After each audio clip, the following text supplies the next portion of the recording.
जिंदा जलाली पाक और पवित्र नाम में आपकी सलामती हो। खुदावंद का शुक्र अदा करते हैं इस वक्त के लिए कि खुदावंद ने एक दफा फिर ये मुमकिन किया है कि हम उसके हुजूर उसके नाम के लिए जमा हुए हैं और उसके कलाम की खूबसूरत बातों को सीखने के लिए एक दफा फिर खुदावंद ने हम सबको इकट्ठा किया है। तो आए जिनके पास खुदावंद का मुकद्दस कलाम है मेरे साथ निकालिएगा नए अहदनामा में से मुकद्दस यूहन्ना रसूल की मार्फत लिखी गई अंजील उसका 8 बाब और उसकी 12 आयत। खुदावंद के मुकद्दस कलाम में कुछ यूं मरकूब है। यीशु ने फिर उनसे मुखातिब होकर कहा, दुनिया का नूर मैं हूं, जो मेरी पैरवी करेगा वो अंधेरे में ना चलेगा बल्कि जिंदगी का नूर पाएगा। क्या खूबसूरत वादा है जो खुदावंद ने हमसे किया कि दुनिया का नूर मैं हूं। कितने बादशाह इस दुनिया से गुजर चुके हैं, कितने और साइंस टेक्नोलॉजी के लोग भी आ चुके हैं, लेकिन किसी ने आज तक ये दावा नहीं किया कि दुनिया का नूर मैं हूं। वाहिद एक हस्ती है जिसने ये दावा किया कि दुनिया का नूर मैं हूं। क्योंकि खुदावंद यीशु मसीह हकीकी दुनिया का नूर है। क्योंकि हम देखते हैं कि नूर हमारी जिंदगी में किस कदर जरूरी है। क्योंकि इंग्लिश बाइबल में ये लिखा है, I am the light of the world, कि मैं दुनिया के लिए रोशनी हूं। हम दुनियावी तौर पर भी देखते हैं कि रोशनी हमारी जिंदगी में किस कदर जरूरी है। क्योंकि जब अंधेरा होता है तो हम अपने लिए एफर्ट करते हैं। अगर हम घर पे हो तो अपने लिए एफर्ट करते हैं, हम मोबाइल की टॉर्च जलाते हैं या हम जनरेटर चलाते हैं या हम यूपीएस का इस्तेमाल करते हैं ताकि हम इस अंधेरे से बचें और रोशनी को देखें। लेकिन खुदावंद का कलाम ये फरमाता है पहले यूहन्ना और उसके 4 बाब में कि उसमें जिंदगी थी और वो जिंदगी आदमियों का नूर थी और नूर तारीकी में चमकता है और तारीकी ने उसे कबूल ना किया। खुदावंद यीशु मसीह की बाबत ये बात कही गई कि नूर दुनिया में मौजूद था, लेकिन लोगों ने फिर भी उसका यकीन ना किया। लोग फिर भी अगाहे बगाहे कहीं ना कहीं अपनी रक्षों में जाते रहे। वो हकीकी नूर को छोड़ के दुनिया की तारीकी में जाते रहे, अपनी जिंदगी को गुजारते रहे। क्योंकि खुदा बाप ने अपने इकलौते बेटे को इसलिए भेजा कि वो दुनिया को जाके तारीकी से आजाद करे, उनके गुनाहों से उनको रिहाई बख्शे। लेकिन इंसान होने के बायस लोगों की यही रविश रही, उन्होंने हकीकी नूर को रद्द किया और तारीकी के पीछे चलते रहे। लेकिन एक शख्स हमें ऐसा मिलता है जो खुदावंद के हुजूर वफादार निकला है, तो वो गुनाहगार था। लेकिन हम जब देखते हैं नए अहदनामा में से लूका रसूल की मार्फत लिखी गई अंजील उसका 19 बाब उसकी 32 आयत से 6 आयत में, तो वहां एक ज़करी नाम शख्स की हमें स्टोरी मिलती है। वो यरूशलेम में दाखिल होकर जा रहा था और देखो ज़करिया नाम एक आदमी था जो मासूम लेने वालों का सरदार और दौलतमंद था। वो यीशु को देखकर कोशिश करता था कि कौन सा है, लेकिन भीड़ के सबब से देख ना सका था, इसलिए कि उसका कद छोटा था।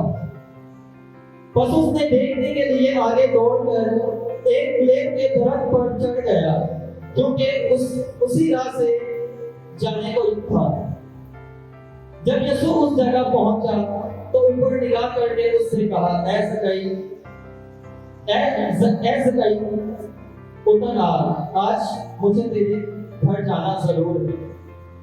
क्योंकि नूर से कोई चीज छुप नहीं सकती। ज़करी का कद छोटा था, लेकिन उसने एफर्ट की, क्योंकि वो इस बात को सुन चुका था कि कोई तो है जो इस दुनिया को बदलने को आया है, कोई तो है जो इस दुनिया के लोगों को शिफा और निजात का काम करता है। उसने कोशिश की, उसने अपनी जिंदगी में इस बात के लिए एफर्ट की। वो अलग यकीनन बहुत बड़ा होगा, लेकिन उसने एफर्ट की।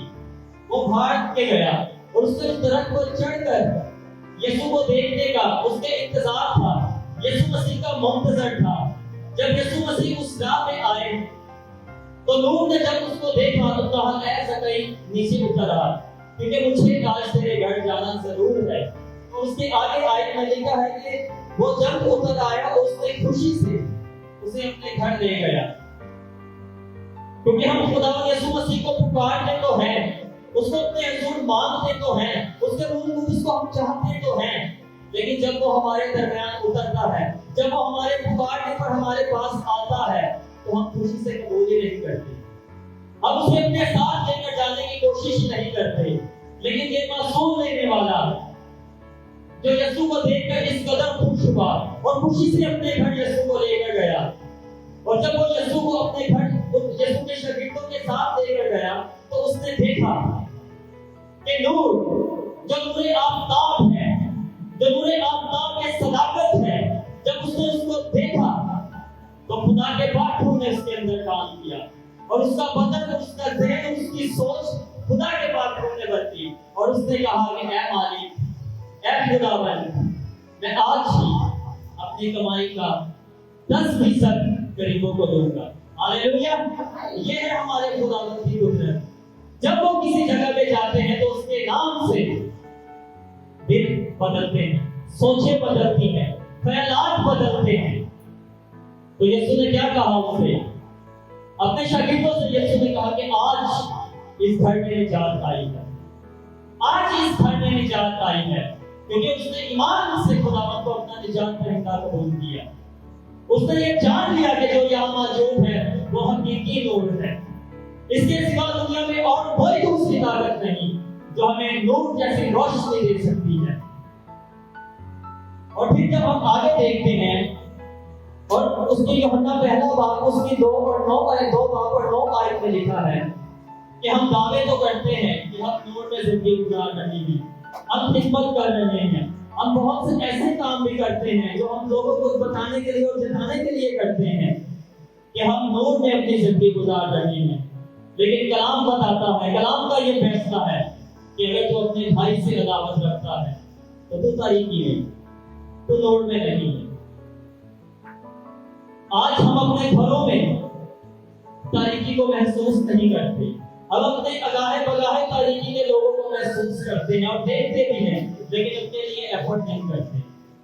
लोग खुदावंद के घर में आना पसंद नहीं करते, लोग खुदावंद की परस्तिश इबादत करना पसंद नहीं करते। उन्होंने इस कदर अपने आप को सख्त किया हुआ है कि खुदा के लोग उनके लिए एफर्ट नहीं करते। वो लोग खुदावंद के घर में आने के लिए एफर्ट नहीं करते, क्योंकि उन्होंने अपने दिल को सख्त कर दिया है। वो इस बात को नहीं जानते कि हकीकी नूर कौन है। वो जानते तो हैं कि खुदावंद जिंदा खुदा है, लेकिन अपनी जिंदगी के लिए एफर्ट नहीं करते। और हम जो ये खिदमत में हैं और अपने भाई से अदावत रखते हैं, तो हम भी तारीकी में हैं, हम भी नूर के पसंद नहीं हैं, हम भी तारीकी में हैं। क्योंकि ये झूठे दावे हैं जो हम करते हैं कि अगर हम खुदा की खिदमत करते हैं लेकिन अपने भाइयों से अदावत रखते हैं, हमारा हर वो भाई, हर वो बहन है जो खुदावंद की खिदमत में है, जो खुदावंद के हुजूर आता है, जो खुदावंद के हुजूर अपना वक्त सर्व करता है, खुदावंद के कलाम की भूख और प्यास अपने अंदर रखता है। ये वो भाई की बात नहीं हो रही जो हमारा ब्लड रिलेशन भाई है, ये जो हमारा कज़न है, ये हर उस भाई और हर उस बहन की बात हो रही है जो मसीह में है। क्योंकि कलाम मुकद्दस में हम देखते हैं खुदावंद यीशु मसीह ने फरमाया कि मैं दुनिया का नूर हूं, और बेशक वो दुनिया का नूर है। लेकिन हम जब मत्ती रसूल को देखते हैं उसके 5 बाब में, तो खुदावंद ने कहा कि तुम दुनिया के नूर हो। पहले खुदावंद ने कहा कि मैं दुनिया का नूर हूं, फिर खुदावंद ने फरमाया कि तुम दुनिया के नूर हो। तो अब हम किस तरह इस बात को प्रूव करें कि हम दुनिया के नूर हैं?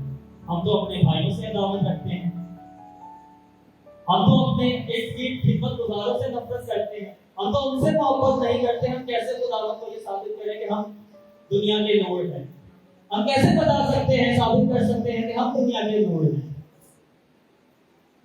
खुदावंद के कलाम पर तवक्कुल रखने से, खुदावंद के कलाम पर भरोसा रखने से, क्योंकि खुदा मोहब्बत है और खुदा मोहब्बत है। और खुदावंद ने कहा कि मैं तुम्हें एक नया हुक्म देता हूं, एक दूसरे से बेईमानी मोहब्बत है, क्योंकि खुदा ही है जो हकीकी मोहब्बत है। और जब हम खरूज की किताब उसका 20 बाब उसके 4 आयत को देखते हैं तो वहां पे लिखा है, दूसरा हुक्म क्या था कोई बता सकता है दूसरा हुक्म क्या था? 10 कमांडमेंट में से दूसरा हुक्म क्या था? सॉरी,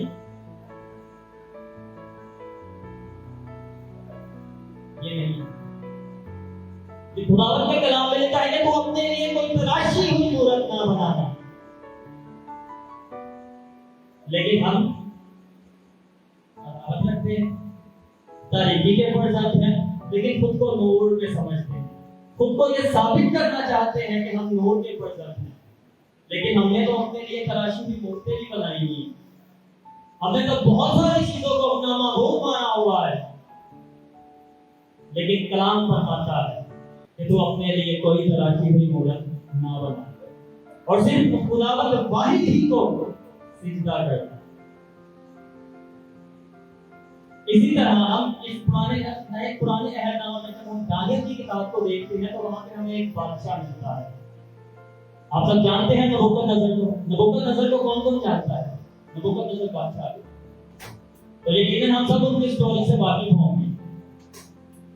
उन्होंने एक बहुत बड़ी सोने की मूर्ति बनाई और अपने इर्द गिर्द शहर के लोगों को एक जगह जमा किया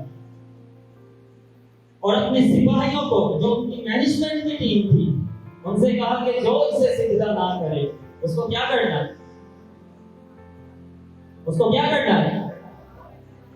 उसको आग की भट्टी में डाल। मेरे पास टाइम कम है कि मैं हवाले दूं, लेकिन जो इसका दानियल की किताब 3रा बाब उसके 9 आयत से आखिर तक पढ़ लीजिएगा। बहुत ही देर में इस चीज को खुदावंद के बंदा ने बयान किया। लेकिन वहां उसके जो बादशाह था नबूकदनेस्सर, उसने कहा था कि जब म्यूजिक बजाया जाए, जब हर तरह का म्यूजिक बजाया जाए, हर एक इंसान, हर एक फर्द जो वहां मौजूद था उनका उसे सिजदा करे। लेकिन जब वो म्यूजिक बजा तो वहां इकट्ठे बैठे हुए हर एक जिंदगी, हर एक इंसान वहां झुक गया। लेकिन 3 खुदा के फर्जंद, खुदा के बेटे कौन थे वो जिन्होंने अपने आप को उस महबूब के सामने सिजदा ना किया? कौन थे वो? सदरक, मिस्र और अबदनगो। क्योंकि उनका ये ईमान था, क्योंकि उन्होंने कलाम को, मूसा की शरीयत को अपने अंदर रखा था, क्योंकि वो कलाम जो उन्होंने सुना था वो उनके अंदर था। वो अहकाम, वो शरीयत जो मूसा को दी गई थी वो उसके फॉलोवर थे। वो इस बात को जानते थे कि हमने कोई तराशी हुई मूरत अपने लिए नहीं तैयार करनी, हमने सिर्फ जिंदा खुदा को सिजदा करना और उसी को सिजदा वाजिब है।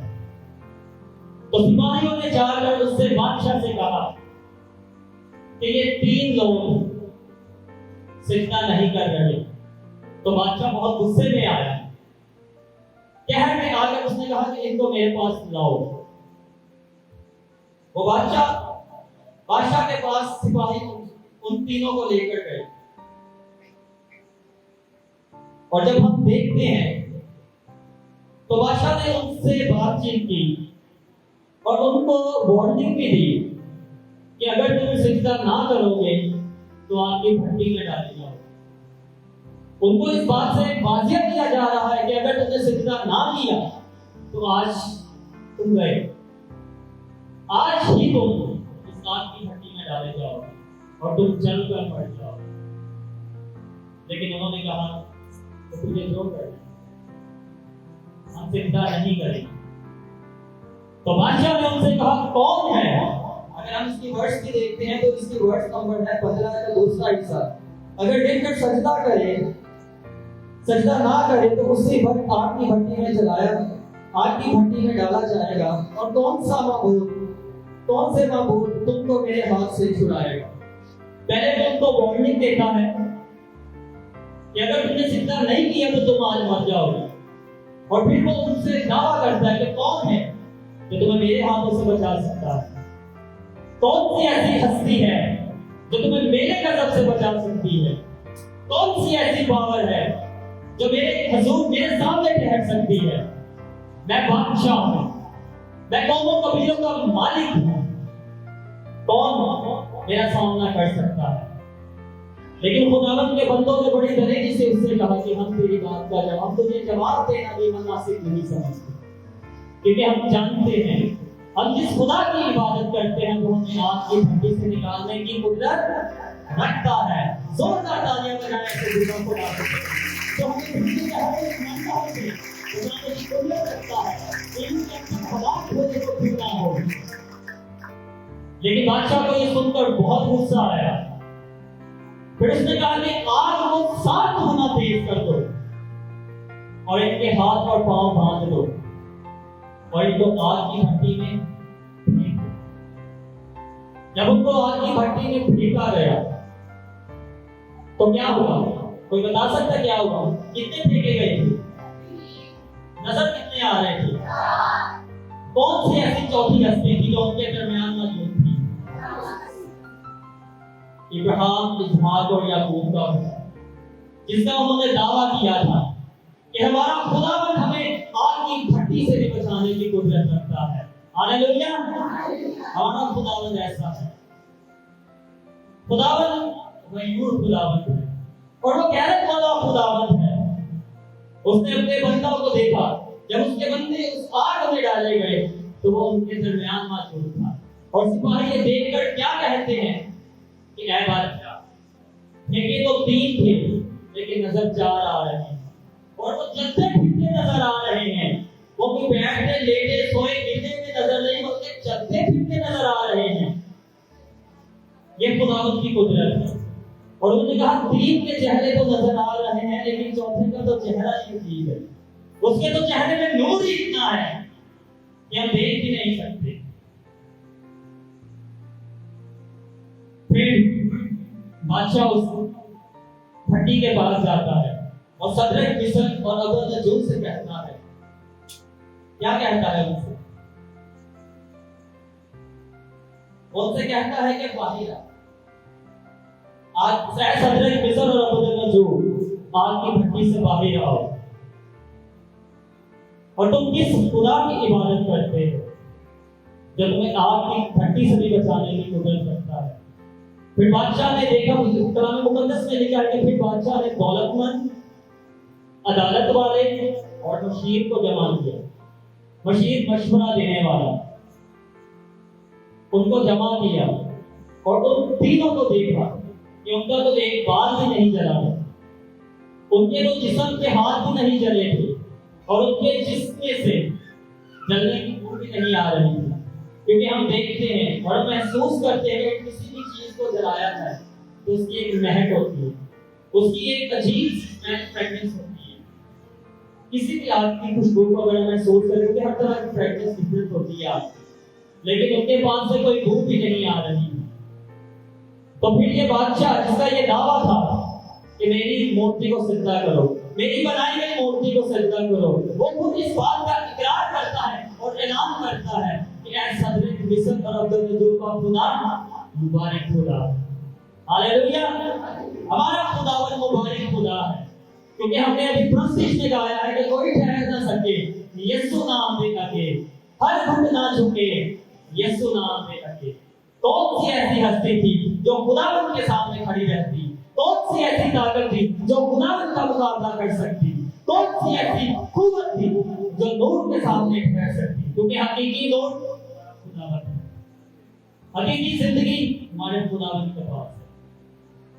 इसलिए खुदावंद का बंदा सबूत नाम फरमाता है कि मेरा कलाम मेरे कदमों के लिए चिराग और मेरे नाम के लिए, ये खुदावंद का कलाम है। और ये सफेद पन्नों पे काले रंग की शाही से लिखी कोई नाम किताब नहीं, ये मसीह की जिंदगी है। और ये जिंदगी हमें हमेशा की जिंदगी देती है और इस जिंदगी में हमें नूर मिलता है, क्योंकि नूर हमेशा तारीकी में चमकता है। और हम सब जो औरत से पैदा हुए हैं, जो मर्द की नस्ल से हैं, हम सब गुनाहगार हैं, हम सब तारीकी में थे, लेकिन खुदावंद का नूर हम पर चमका। खुदावंद ने अपने इकलौते बेटे को इस दुनिया में भेजा ताकि वो हमें तारीकी से आजाद करे और हमें नूर के फर्जंद बनने का फजल दे। खुदावंद आज के कलाम के वसीला से मुझे और आपको अपने नाम और जलाल के लिए कसरत की बरकत दे। आमीन।